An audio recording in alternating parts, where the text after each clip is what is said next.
Baiklah, Assalamualaikum warahmatullahi wabarakatuh. Sebelumnya kami dari kelompok 4 izin mempresentasikan hasil diskusi kami mengenai bisnis model Canvas. Sebelumnya kami izin memperkenalkan anggota kelompok, yaitu saya sendiri Siti Atika Salsabila dengan NIM 2103296 selaku moderator dan rekan saya.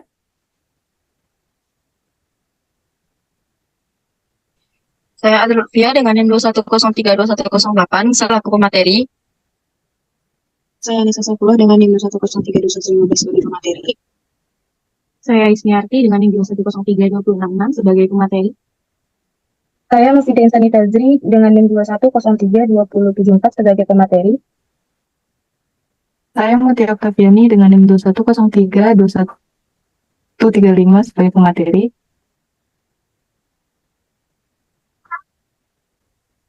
Materi yang pertama mengenai konsep dasar dari bisnis model Canvas. Bisnis model Canvas ini merupakan strategi manajemen yang disusun untuk menjabarkan ide dan juga konsep sebuah bisnis.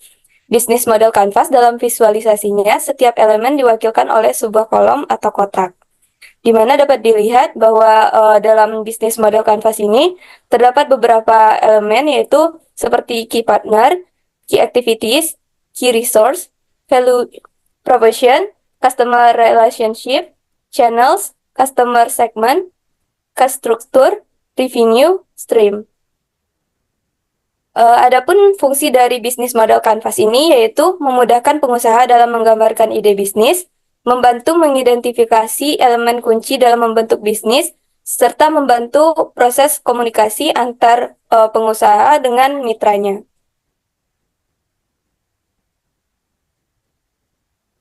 Materi yang kedua mengenai komponen bisnis model Canvas akan dijelaskan oleh Azra Lutfia. Kepada Azra, dipersilakan.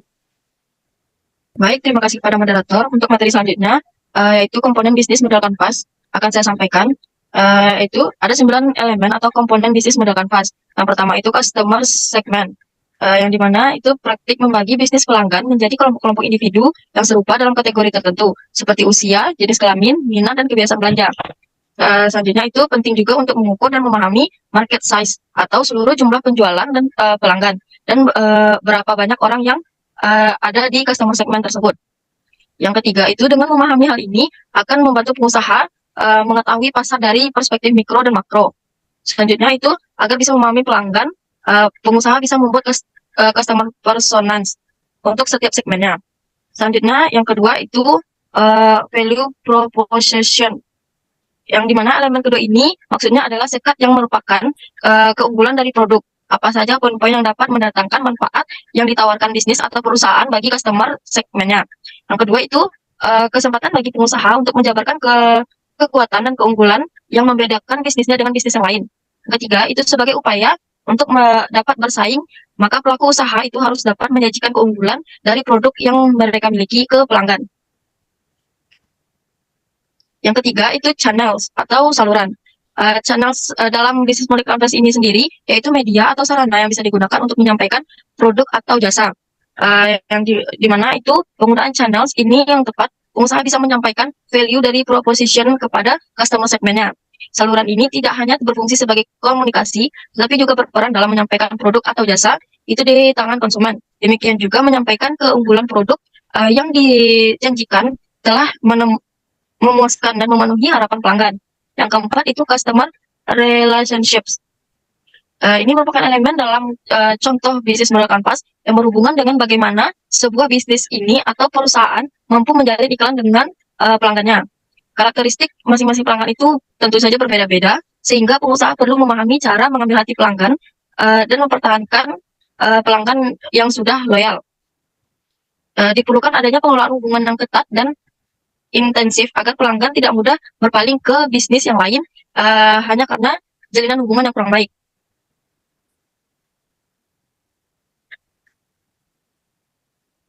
Yang kelima itu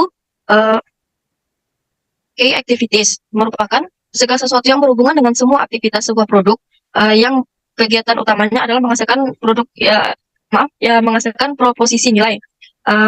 Perusahaan atau pengusaha harus mengidentifikasi dari key activity pada usahanya dan menjaga aktivitas tersebut tetap terjaga konsistensi dan kerahasiaannya. Activities ini berkaitan dengan aktivitas yang dilakukan perusahaan dalam menghasilkan keunggulan yang ditawarkan kepada pelanggan, dan setiap perusahaan memiliki aktivitas kunci yang berbeda-beda tergantung dengan model bisnis yang dipilihnya. Yang keenam itu key resource atau sumber daya utama, merupakan sekat dalam bisnis model kanvas yang berisikan daftar sumber daya yang sudah sebaiknya direncanakan dan dimiliki perusahaan untuk mewujudkan value dari propositionnya. Segala jenis sumber daya ini mulai dari pengelolaan bahan baku, mengontrol stok barang, penataan sumber daya manusia, dan penataan dari proses operasionalnya. Key resource ini terbagi menjadi 5 kategori. Yang pertama itu sumber daya fisik, yang kedua itu sumber daya intelektual, yang ketiga sumber daya manusia, keempat sumber daya finansial, dan yang kelima itu sumber daya teknologi dan metode.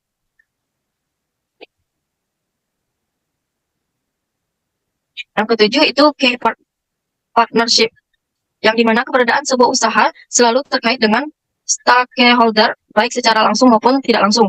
Semua stakeholder ini harus diidentifikasi terlebih dahulu agar dapat menjadi manfaat yang positif bagi usaha yang berjalan.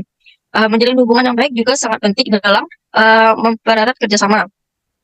Ada beberapa jenis kemitraan yang dapat dilakukan. Yang pertama itu strategi alliance, itu kerjasama dengan bisnis yang tidak sejenis atau bukan pesaing. Yang kedua itu cooperation, itu kerjasama dengan perusahaan pesaing. Yang ketiga itu joint ventures, yaitu kerjasama untuk membentuk usaha yang baru. Yang keempat itu buyer supplier relationships, yaitu jenis yang umumnya terjadi di mana kerjasama ini hanya sebatas pembeli dan penjual.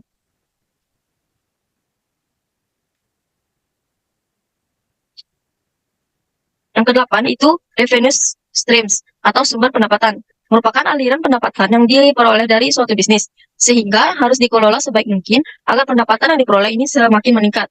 Revenue streams ini menggambarkan sumber aliran yang masuk ke dalam kas perusahaan. Aliran pendapat ini diperoleh dari pelanggan yang menggunakan dan membeli produk dari perusahaan tersebut.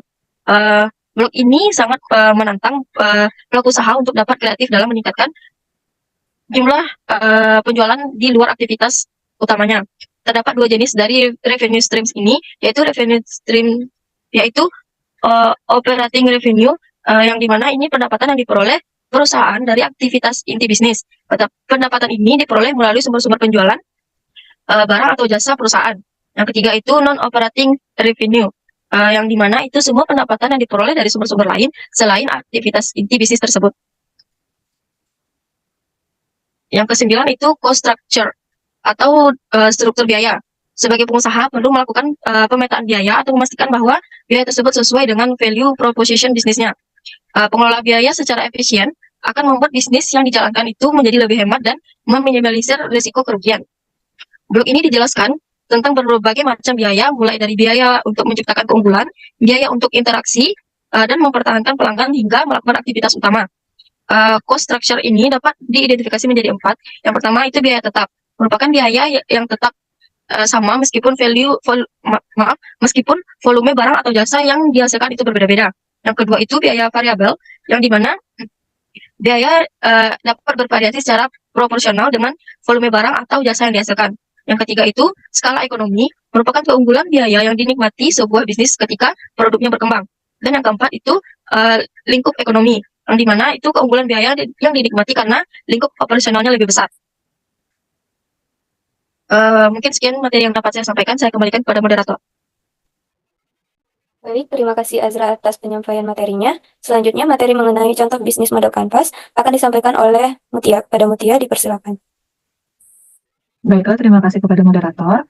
Untuk materi ketiga, yaitu contoh bisnis model kanvas, akan saya jelaskan sendiri. Yang mana dalam contoh ini kami mengambil dua contoh industri, yaitu dari segi makanan dan minuman. Yang mana pada industri makanan yaitu bisa berupa restoran cepat saji.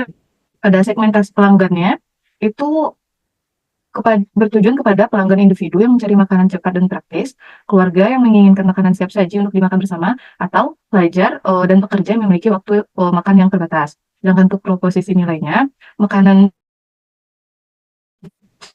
saji yang berkualitas dengan beragam dan efisien dengan harga yang terjangkau.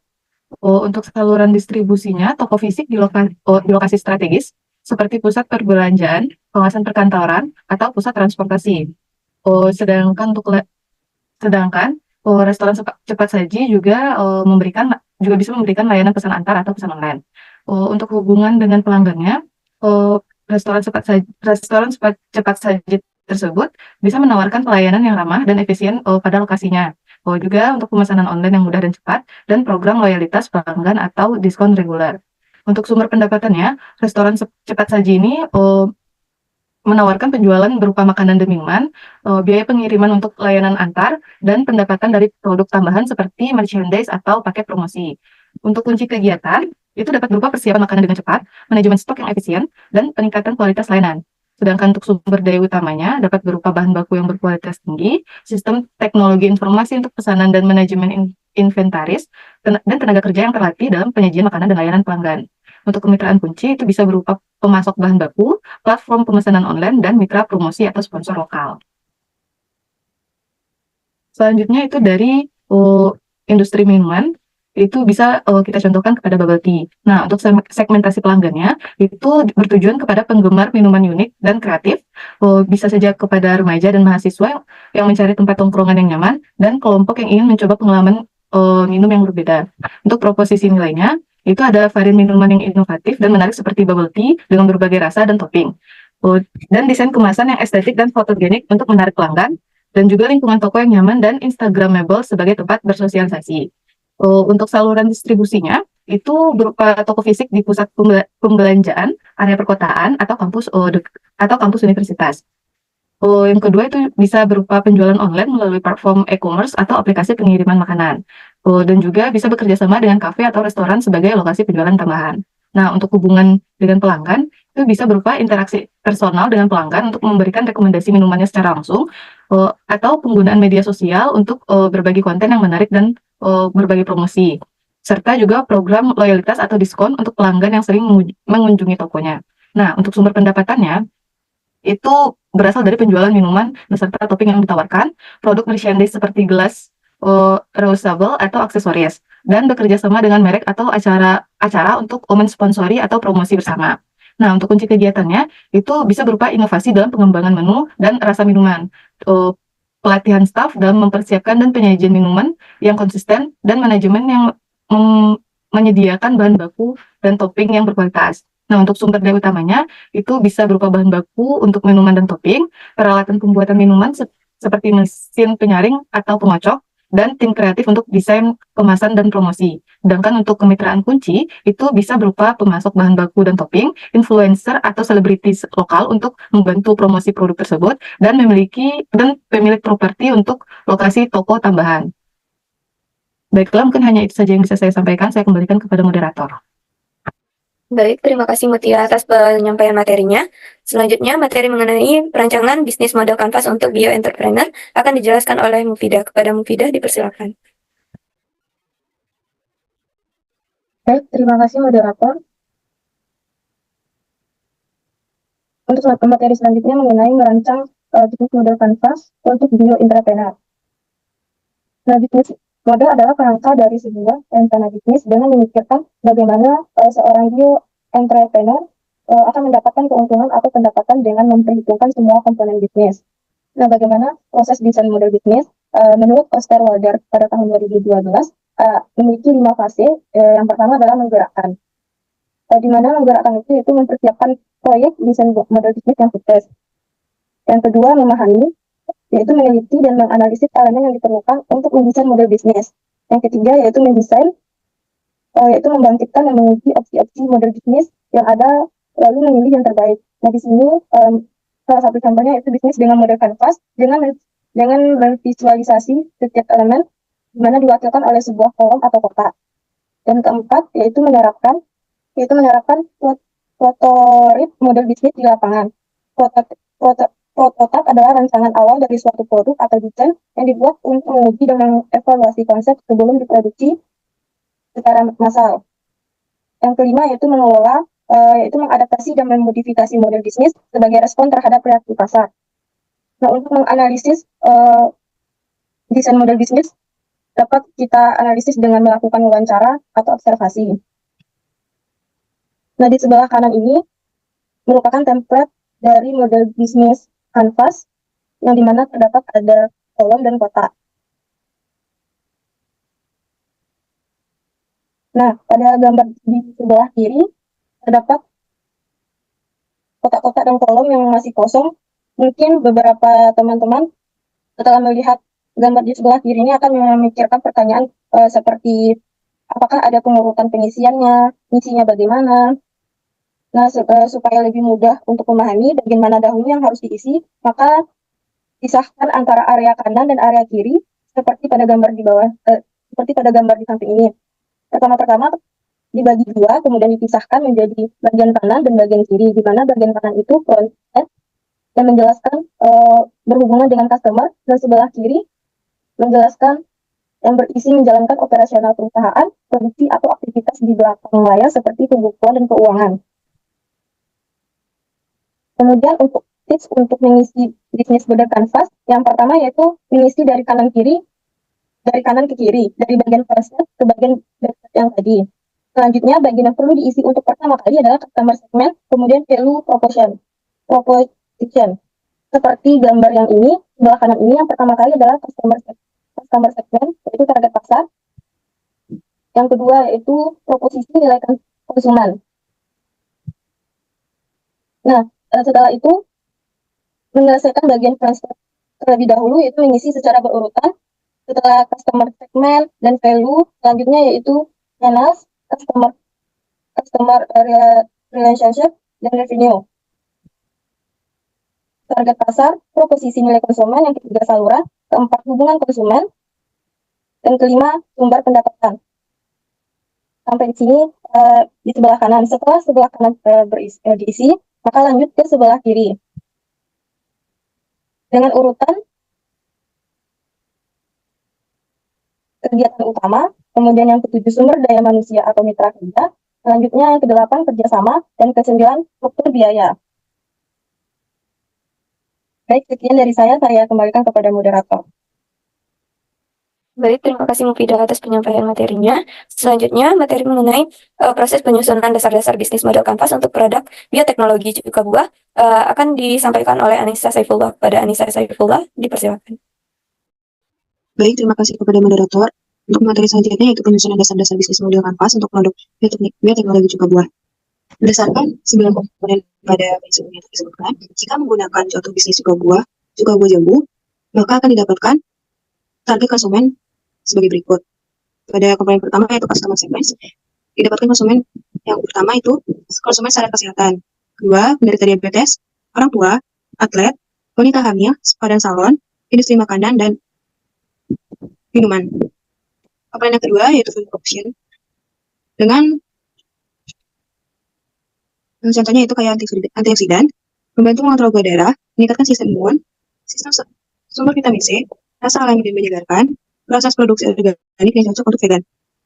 Komponen yang ketiga yaitu channels, yaitu toko makanan sehat, apotek, platform e-commerce, pasar tradisional, dia sama dengan gym dan pusat kebugaran, spa dan salon, industri makanan dan minuman.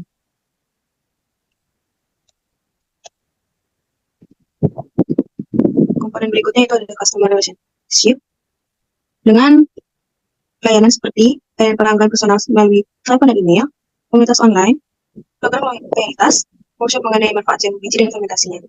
Yang kelima itu activities, seperti budidaya jambu biji organik, penelitian dan pengembangan selain bakteri, produksi cuka jambu, pemasaran digital dan konvensional, dan pengembangan produk turunan. Lalu yang keenam itu ada key partnership. Contohnya itu ada petani jambu biji organik, tempat laboratorium pengujian mikrobiologi, influencer kesehatan, distributor, industri makanan dan minuman. Sekian materi yang dapat saya sampaikan, saya kembali kepada moderator. Baiklah, terima kasih Anissa Saifullah atas penyampaian materinya. Selanjutnya akan dilanjutkan oleh Ismiarti. Kepada Ismiarti, dipersilakan. Baik, terima kasih moderator. Saya akan melanjutkan poin yang kelima, yaitu penyusunan bisnis model Canvas cuka jambu. Pada poin yang ketujuh yaitu revenue stream, itu ditujukan pada yaitu penjualan langsung ke konsumen, kerjasama dengan distributor, lisensi teknologi ke industri makanan dan minuman, kemudian ke penjualan produk turunan seperti sirup atau permen. Kemudian yang kedelapan adalah cost struktur. Struktur biaya yang diperoleh yaitu biaya produksi dari bahan baku, tenaga kerja, dan utilitas. Pemasaran, digital dan promosi, kemudian penelitian dan pengembangan. Kemudian juga sertifikasi organik dan biaya operasional. Kemudian selanjutnya adalah key resource, yaitu kebun jambu biji organik, selain bakteri, asam laktat spesifik yaitu Saccharomyces cerevisiae, peralatan fermentasi, merek yang kuat, dan tim ahli mikrobiologi dan nutrisi. Demikian materi yang dapat saya sampaikan. Saya kembalikan ke moderator. Baiklah, sekian presentasi dari kelompok 4 mengenai bisnis model kanvas. Saya selaku moderator mewakili teman-teman saya. Mohon maaf apabila ada kesalahan kata. Wabillahi taufiq wal hidayah. Wassalamualaikum warahmatullahi wabarakatuh.